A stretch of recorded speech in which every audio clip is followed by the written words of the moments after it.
Se estrenó He-Man el elegido en cines y la crítica la destrozó sin piedad. Y luego de verla en el cine y obviamente en mi casita porque también salió en digital, tengo que decirlo. Es una gran idea ejecutada con algo de flojera, o eso parece. Porque a primera vista, He-Man se siente como una locura sin sentido, pero cuando empiezas a entender el lore, la cosa se vuelve mucho más interesante. Así que en este video no solo vamos a resumir la película, sino también a responder preguntas como ¿qué diablos es esa fuerza maligna detrás de todo? ¿Cuál es el mensaje que, spoiler, no es tan profundo como quieren hacerte creer y es bastante obvio? Y también hablaremos del final alternativo que no vimos en el cine, pero sí llegó con el estreno digital. Así que, preparados o no, esto es el resumen y explicación de He-Man el elegido. La película arranca con un joven Cameron viendo en la televisión el partido decisivo de su equipo, los Saviors, quienes están a punto de salir campeones. Y sí, lo logran. Cameron celebra como si hubiera ganado él el título en cancha junto a su padre, quien le dice que algún día será el próximo Isaiah White, el legendario quarterback de los Saviors. Pero justo después de ganar el campeonato, el propio Isaiah sufre una lesión horrible. Ay, no voy a ignorar el detalle, la ironía que hay aquí en que un personaje negro se apellide White, que significa blanco. O sea, Hollywood, por favor, nunca cambies. Pasan los años y Cameron ya no es un niñito, ahora es el quarterback más prometedor de su generación y justo a tiempo porque las noticias anuncian que Isaiah, o como la apodan, Say, está pensando en retirarse y claro, todo el mundo se pregunta quién va a tomar el lugar del GOAT. Y por si alguien no sabe qué mierda significa GOAT, no te preocupes porque no tienes por qué saberlo, pero aquí te lo explico. En inglés GOAT significa cabra, pero también es una sigla de Greatest of All Time, o el mejor de todos los tiempos, que sería en español. Así que cuando alguien te diga que eres la puta cabra, tómatelo como un cumplido, no como la ofensa de alguien que viene del campo. Y te aclaro esto porque la expresión va a ser clave en esta película. Volviendo al drama, Cam vuelve a casa y lo entrevista una periodista, ahí nos enteramos de dos cosas: su papá murió en este lapso de tiempo y Cam está a punto de presentarse a las pruebas que podrían llevarlo al fútbol profesional. Obviamente el tipo está obsesionado con triunfar, así que esa noche se va solo a entrenar, pero mala idea porque de la nada una figura extraña aparece y le da un tremendo golpe en la cabeza. Luego de varios chequeos descubren que tiene el cráneo fracturado y el cerebro inflamado, así que adiós pruebas. Su familia trata de animarlo con una fiesta, pero luego pasa lo que parece un milagro. Su representante Tom lo llama para decirle que el mismísimo Say, el GOAT, quiere verlo en persona. Lo invitó a su complejo privado para entrenar una semana con él y ver si, a pesar del golpe que recibió, Cam todavía tiene magia en el brazo. Y obvio, si el GOAT te invita, tú dices que sí. Así que allá va Cam, feliz de la vida sin saber que se metió en el lugar equivocado. Antes de entrar al complejo, que está en medio del desierto, Cam se encuentra con una multitud de gente enloquecida afuera, algunos incluso acampando ahí, otros gritan y una mujer se pega a la ventana del auto gritándole a Cam: ¡No te queremos! El chofer le dice que esos son algunos fans radicales de Say y que están tan obsesionados que esto parece un culto, y el tipo no exagera. Cam llega finalmente al complejo y conoce a Say en persona. Él le explica que la semana será como un campamento de entrenamiento militar, pero de fútbol, sin distracciones, así que lo primero que hace es quitarle el teléfono celular. Y desde aquí la película se divide en días, cada uno con un tema distinto. Por ejemplo, este día 1 es diversión. Todo arranca normal, Cam practica tiros con Say, se ríen, hacen pesas, todo bien, hasta que al final de la sesión Say le presenta a Marco, su médico deportivo. Sin mucha explicación le piden a Cam que se desnude y varios asistentes lo examinan de pies a cabeza. Cómodo, no fue el asunto. Después de esa escena rara, Cam conoce a Elsie, la esposa influencer de Say, que literalmente está grabando videos publicitarios de juguetes sexuales la primera vez que la ve. Así, sin ningún aviso, y de hecho le regala uno a Cam para que lo pruebe en su ojete. Más tarde, mientras Cam descansa en una tina con hielo, ve a Say conectado a una bolsa de sangre. Él explica que son autotransfusiones para recuperarse más rápido, especialmente cuando tiene resaca o el cuerpo cortado después de entrenar. El GOAT se levanta y dice que va a analizar videos y Cam se queda con Marco, quien le suelta un discurso sobre cómo los futbolistas son los gladiadores modernos, hombres que lo dan todo por el espectáculo, soportando dolor, golpes y hasta a veces humillación. Y para cerrar el día, Marco le inyecta algo a Cam diciéndole que le va a ayudar con el dolor, sin explicar mucho más. El segundo día se llama Equilibrio y arranca con un tipo echándole agua a Cam en la cara para despertarlo, así sin café, ni buenos días, ni siquiera un besito. Lo hacen correr bajo el sol del desierto junto a Sei, pero Cam no aguanta el ritmo y termina vomitando, justo antes de tener una visión de un tipo muy parecido al que lo atacó antes de sus pruebas. De vuelta en el complejo, la cosa se pone cada vez más rara. Sei trae a otros chicos agradecidos de entrenar con él, hasta ahí normal porque Sei es una superestrella en este universo, pero todo se va al demonio cuando uno de ellos se pone frente a la máquina que dispara balones y por cada tiro fallado de Cam, ¡pum!, le llega un balonazo directo a la jeta, y no suave. El pobre termina sangrando mientras Cam se esfuerza por no fallar más. Cuando al fin terminan con la sesión, el tipo lleno de golpes está extrañamente feliz y riéndose, siendo ahí cuando uno ya dice ok, algo no anda bien aquí. El tercer día es liderazgo y si antes todo esto era raro, ahora se vuelve una locura. Cam practica con otros jugadores mientras Sei observa, pero en un choque su vieja herida en la cabeza le trae horribles malestares. Cam empieza a escupir sangre y marearse y en vez de ayudarlo, Sei lo humilla, lo llama marica y ataca su punto débil, su padre muerto, diciéndole que este no lo amaba. Eso despierta toda la rabia de Cam que la siguiente jugada le da un cabezazo a otro jugador y lo deja tirado en el suelo. Todos se quedan en silencio hasta que Sei abraza a Cam orgulloso y empieza a gritar con el resto ¡Saviors! Muy inspirador todo. Esa noche Cam camina por los pasillos y comienza a tener visiones de paparazzis fotografiándolo y alguien ahogándolo con una bolsa. Confuso, va a un teléfono del complejo y llama a su madre para saludarla porque se diera su cumpleaños, explicándole que le quitaron el celular. Entonces aparece Marco y Cam corta rápido. Marco se sienta a su lado y le suelta una de sus filosofadas. Dice que estudió medicina para curar personas, pero ahora solo entrenaba gladiadores para mandarlos al coliseo. Y que cuando dos entran, solo uno sale vivo. Y así sin más se va dejando a Cam con una cara de ¿qué maldita película de terror deportivo me metí? Y nosotros con muchas preguntas, pero ya vamos a entender esas metáforas. Cam va al sauna con Sei, que le habla de cómo cuando se retire echará de menos cosas como la hermandad del vestuario o esa caminata desde el oscuro túnel hacia la luz del campo. Momento emotivo. Hasta que Sei se va y Cam se queda solo, se relaja, cierra sus ojos, pero de repente siente una presencia. La misma mujer que vio afuera del complejo está ahí ahora y lo ataca. Cam reacciona ahorcándola, logra escapar y justo aparece Sei. La mujer cambia de tono y le suplica a Sei que se la coja, así sin ningún filtro. Sei la besa y la empuja con fuerza dejándola inconsciente mientras sus seguidores aparecen como si nada. Él solo le dice a Cam que vaya a descansar ahora porque él se va a encargar del desastre. Más tarde, él sí habla con Cam y le dice que para ellos estas cosas son normales, pero entiende que para alguien como él no.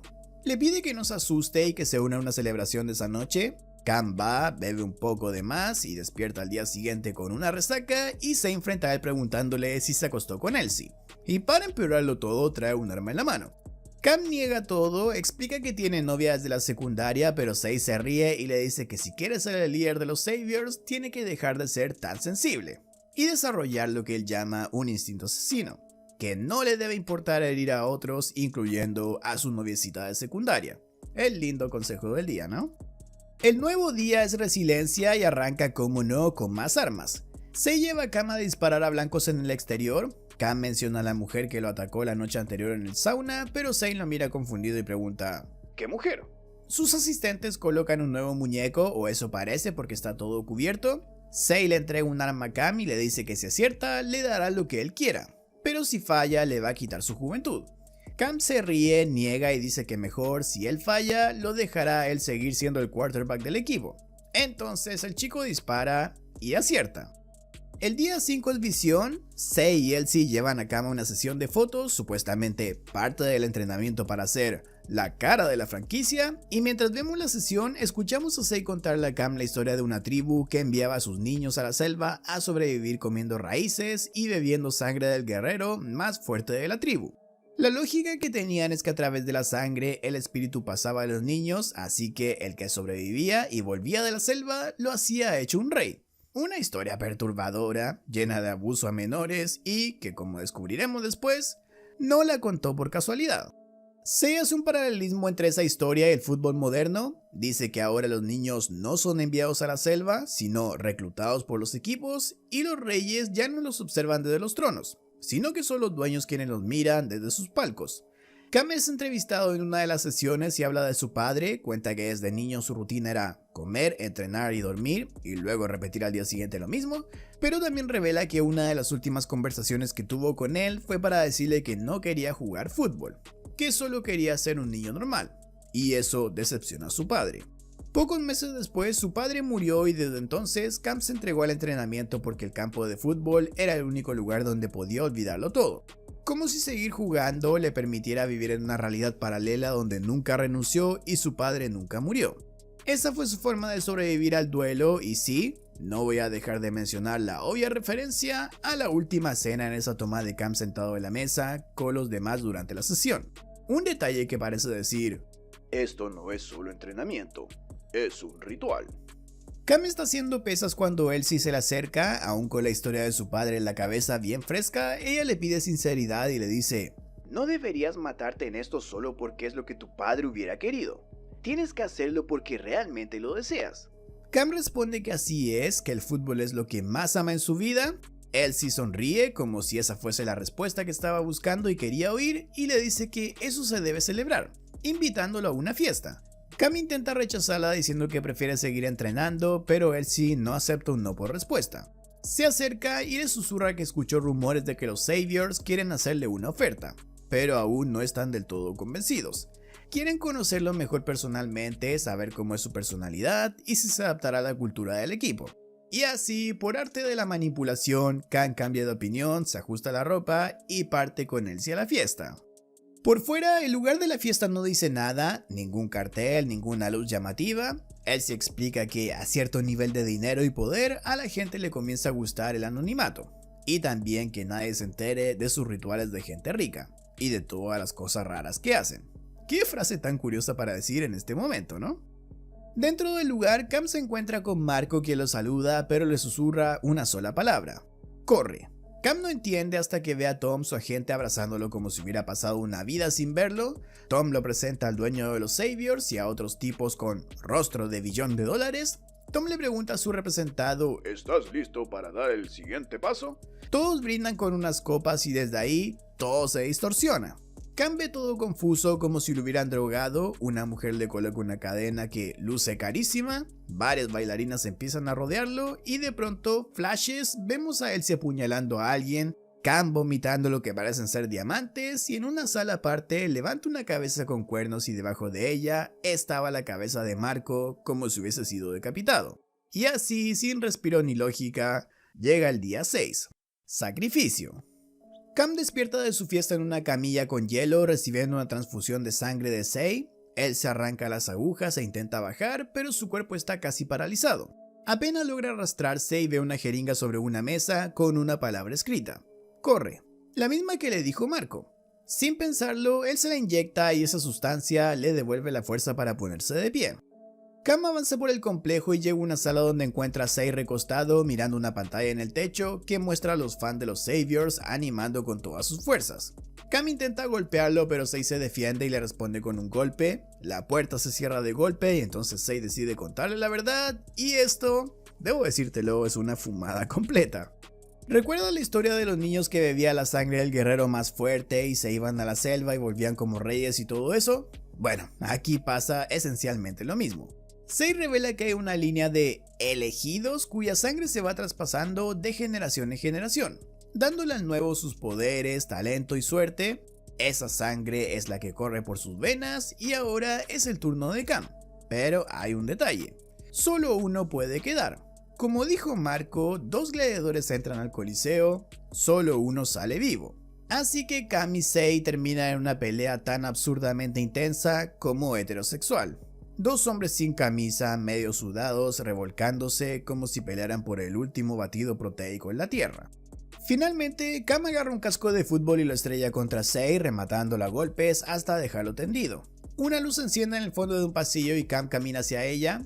Él sale a un campo de fútbol. porristas, música, incluso helicópteros formando lo que es la bandera de Estados Unidos, o sus colores al menos. Él sí está por ahí con un papel y detrás de ella el dueño de los Savior, Tom y otros varios ricos con máscaras, sentados en lo que parecen ser tronos como si esto fuera un ritual masón con esteroides. Él sí lo que tiene es un contrato, si Cam firma será el nuevo elegido, pero... Tom le dice que su padre sacrificó todo para que llegara hasta aquí y cerca del contrato cambia una foto de su padre, de él de niño y del dueño de los Saviors. Y ahí entiende todo. El chico se ríe, toma un martillo, el mismo con el que lo golpearon en la cabeza, y le dice a todos que se jodan. Tom furioso revela que todo esto ha sido planeado, el golpe en la cabeza que recibió fue para que se perdiera las pruebas masivas y pudieran invitarlo a esta semana en el complejo. Todo para prepararlo como sucesor de Sei. El dueño de los Saviors le ordena a Cam firmar ya, perdiendo la paciencia, amenazando con matar a su familia si no lo hace. Cam cierra los ojos teniendo recuerdos de su familia y una frase que su padre le repetía constantemente: un verdadero hombre hace sacrificios. Y entonces Cam abre los ojos y grita que no va a firmar. El caos se desata, Cam mata a casi todos, lo cierto es que él sí toma un cuchillo para apuñalarlo, pero se tropieza y se clava el cuchillo ella sola. No era la más brillante del grupo, claramente. Cam decapita al dueño de los Saviors y deja a Tom con vida, pero una fuerza invisible lo arrastra y de repente el tipo explota. Siendo la última toma los trozos de Tom volando por los aires mientras Cam se aleja de toda esa locura. Tengo mucho que explicar sobre Him el elegido, pero vamos por partes. Dividiré todo esto de la explicación en 3 bloques, primero la explicación de la película como tal, luego el mal detrás de todo y finalmente el final alternativo, así que vamos allá. Sobre la película, durante toda su vida Cam fue elegido por los Saviors como el posible sucesor de Sei, al menos hasta que demostrara ser el nuevo GOAT matándolo en el enfrentamiento final. Tom revela que el ataque en el campo de fútbol fue planeado por ellos para hacerlo perderse las pruebas masivas y así tener la excusa perfecta para invitarlo a esa semana de entrenamiento privado con Sei. Todo era parte de una tradición oscura, un mentor entrenando a su sucesor, pasándole no solo su experiencia, sino que también su sangre, literalmente. Y en última instancia poniendo la prueba para probar que podía ser el siguiente elegido. Algo que la película no dice explícitamente pero que puede inferirse es que el padre de Cam hizo algún acuerdo con el dueño de los Saviors cuando Cam era solo un niño. Esa foto que Cam vio junto al contrato lo revela todo y teniendo en cuenta que su padre murió justo después de que Cam le dijera que no quería jugar fútbol y eso arruinaba los planes de los Saviors, todo indica que ellos mismos lo mataron. El motivo, usar la muerte del padre de Cam como combustible perfecto para motivar a Cam a cumplir su destino como el elegido. Y precisamente ahí está el mensaje de la película. Aunque esté llevado al extremo y envuelto en elementos sobrenaturales de los que ya hablaré, Him es una crítica a la cultura del deporte de alto rendimiento. Esa obsesión con el éxito, el sacrificio físico, la explotación de los atletas como productos y esa mezcla podrida de poder, dinero y política que lo domina todo a veces. Ah, y sí. Antes de meternos en lo sobrenatural, Marco, el doctor deportivo, intentó advertirle a Cam sobre todo eso en la fiesta. De ahí su corre. Pero terminó siendo una víctima más en uno de los rituales de esa gente podrida y rica que él sí ya había mencionado cuando llegaba con Cam a la fiesta. Ahora sí, conectando temas, llegamos hacia la parte sobrenatural. El director de la película confirmó que todo en Him gira en torno a Mammon. No Mamón, no se pasen de verga con eso. El demonio de la codicia del dinero. El mismo que los Saviors adoran, un dios demonio que según varias religiones suele representarse como una cabra. ¿Te suena esa palabra? Esa cabeza con cuernos que Cam levanta antes de descubrir la de Marco es una referencia directa al dios demonio que los Saviors adoraban y que tenían presente en sus rituales. Y es más, cerca del inicio cuando los Saviors celebran un nuevo título y se habla del posible retiro de Sei, se lo ve sentado en el camerino viendo a lo lejos a los periodistas, pero también a alguien con un disfraz de Mammon, bailoteando por ahí. De hecho, hay más detalles que encajan. El club se llama Los Salvadores, Saviors. Los fans fuera del complejo según el chofer parecen un culto. Y la palabra GOAT, que normalmente significa el mejor de todos los tiempos, aquí toma un sentido mucho más oscuro. Al final ser el GOAT no era una metáfora del éxito, sino que era una invocación y referencia directa al demonio con forma de cabra. Finalmente, si viste Him, el elegido en el cine, sabrás que todo lo que te conté es lo que vimos. Pero resulta que hay más, mucho más.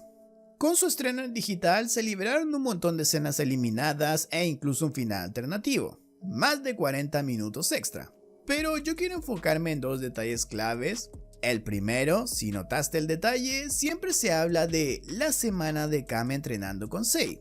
Pero en el relato llegamos solo hasta el día 6. Entonces, ¿y el día 7? Bueno, el día 7 se llama Resurrección. En este día, que se revela en una de las escenas eliminadas y que se conecta directamente con el final alternativo, se muestra a Cam años después celebrando a los camerinos un nuevo trofeo. Mientras tanto, un presentador de noticias con su voz en off cuenta lo impresionante que ha sido su desempeño en los últimos años, después del ataque que sufrió con el golpe en su cabeza. Y dice que Cam le pidió que mencionara al aire que este triunfo estaba dedicado a su mentor, Isaiah White, de quien Cam le habló con mucho afecto y sobre todo lo que Isaiah le enseñó, en el corto periodo de tiempo que pudieron compartir. Y hablando de final alternativo, donde Cam sí firma el contrato para ser el nuevo elegido, aquí entra la frase del padre de este: un verdadero hombre hace sacrificios. La misma que Cam recuerda en el final original antes de decir que no va a firmar el contrato. Entonces ahora tú te preguntarás seguro, si el papá era el que más quería que él fuese el nuevo elegido, ¿por qué Cam lo recordó su frase y decidió no firmar? Bueno, el director aclaró que esa frase en el final original, Cam la interpretó diferente. Su sacrificio no fue entregarse al éxito, sino de hecho renunciar a él, dejar ir la fama, el dinero y todo lo que podría haber tenido él y su familia si firmaba ese contrato y se convertía en el nuevo GOAT. Y eso lo hizo porque en el final original, para Cam renunciar a eso era ser un verdadero hombre y hacer sacrificios, porque era lo correcto por hacer. Y bueno, para ir terminando, el final alternativo es todo lo contrario al final original. En él vemos a Sei destrozado, tomando medicinas, fumando y con sus anillos de campeón en dedos hechos pedazos. Todo mientras mira en la TV, con el rostro desfigurado por la paliza que Cam le metió, como este levanta su primer trofeo de campeón. Cuando Cam agradece a los Saviors por creer en él y vemos al dueño del equipo entre los presentes, queda claro que en este final Cam sí firmó el contrato y repitió el ciclo del GOAT, del elegido. Muchas gracias por haber visto el video de Him, el elegido. Si te gustó, dale like, suscríbete y activa la campanita de notificaciones. Únete al canal como miembro si puedes y sígueme en redes sociales, donde todos los días te comparto noticias, datos y curiosidades del cine y las series. Y ojo, esta semana te conté en mis redes sobre una carta que la academia recibió de Indy, el perrito de Good Boy, pidiendo que consideren a los animales en las categorías de actuación. El perrito tirándose unos factos. De hecho, parte de la carta decía algo así como: me han declarado no elegible para mejor actor. Al parecer no soy lo suficientemente bueno para ustedes. O sea, un verdadero ícono este lindo pulgoso. Si quieres que resuma otra película, déjame el nombre en comentarios o mándame un mensaje por redes sociales. Un abrazo a todos y nos vemos en la próxima.